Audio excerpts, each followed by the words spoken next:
쌍둥이 형제인 브루스와 브라이언이 있었다. 이 귀엽고 사랑스러운 형제에게는 한 가지 문제가 있었다. 바로 음경에 문제가 있어 오줌을 제대로 싸지 못했다는 것이다. 그래서 이를 해결하기 위해 호경수술을 하게 되는데 의료사고가 발생한다. 의사의 실수로 인해 형 브루스의 음경이 떨어져 나간 것이다. 존 머니 박사는 존스 홉킨스 의대의 저명한 심리학자이자 성과학자였다. 어느 날 존 머니 박사에게 한 부부가 찾아왔다. 의료사고로 인해 음경을 잃은 아들 브루스 때문이었다. 부부의 이야기를 들은 존 머니는 한 가지 제안을 한다.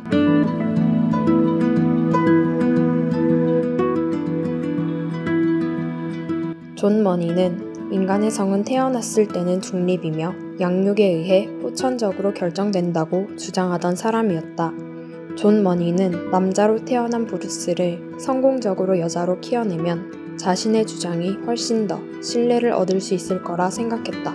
게다가 브루스 형제는 쌍둥이였기 때문에 같은 유전자와 같은 환경을 가진 훌륭한 실험체였다. 그래서 브루스는 여자아이로 키워졌다. 이름을 브렌다라고 바꾸고 말이다.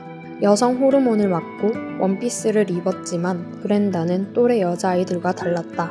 서서 오줌을 싼다거나 또래 여자아이들이 좋아하는 놀이나 옷을 좋아하지 않았고 또래 남자아이들처럼 나무를 타거나 트럭을 가지고 노는 것 등을 더 좋아했다. 그래서 브렌다는 여자아이들에게도 남자아이들에게도 환영받지 못했다. She knew she wasn't a girl, but she was told she wasn't a boy. 브루스는 여자인 브렌다가 된 이후 주기적으로 존 머니를 만났다. 브렌다는 존 머니를 만나는 시간을 매우 싫어했다. 존 머니가 아주 격한 치료를 시행했기 때문이다. 존 머니는 브렌다에게 성에 대해 주입하기 시작했다. 여성의 성 역할을 주입하기 위해 분만과정 비디오를 보여주거나 쌍둥이 남동생과 서로의 성기를 관찰하게 하고 사진을 찍었다. 심지어 쌍둥이 남동생과 함께 성행위를 묘사하는 행동을 시키기도 했다. 그리고 이 치료는 철저히 부모에게는 비밀이었다.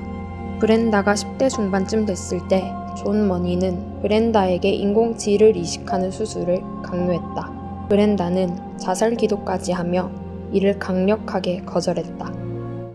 If she had to go to see the doctor again, she would commit suicide. 결국 부모는 사실을 밝히기로 했다.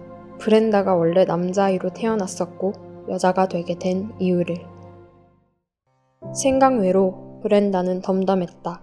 비로소 자신을 찾은 것 같았기 때문이다. 여자가 되었다가 다시 남자가 된 브렌다는 데이비드로 이름을 바꾸었다.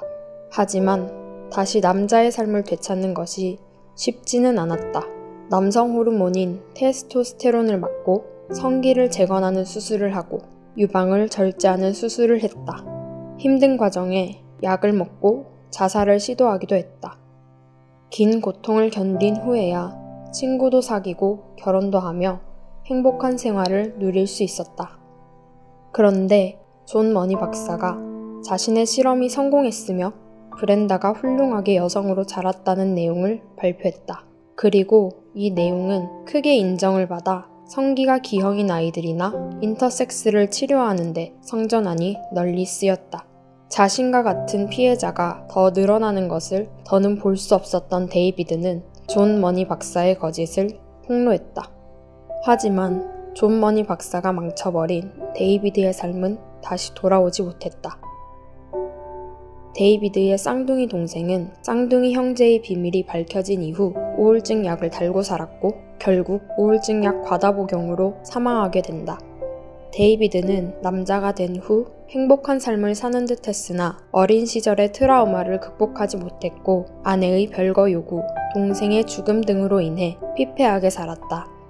2004년 결국 39살의 데이비드는 한 식료품 가게의 주차장에서 본인의 머리에 총을 겨누게 된다. 오늘은 미친 과학자의 실험으로 인해 성별을 2번이나 바꾸게 된 브루스, 아니 브렌다, 아니 데이비드 라이머의 이야기를 담아봤습니다. 데이비드가 어렸던 70년대는 남녀의 경계가 뚜렷했죠.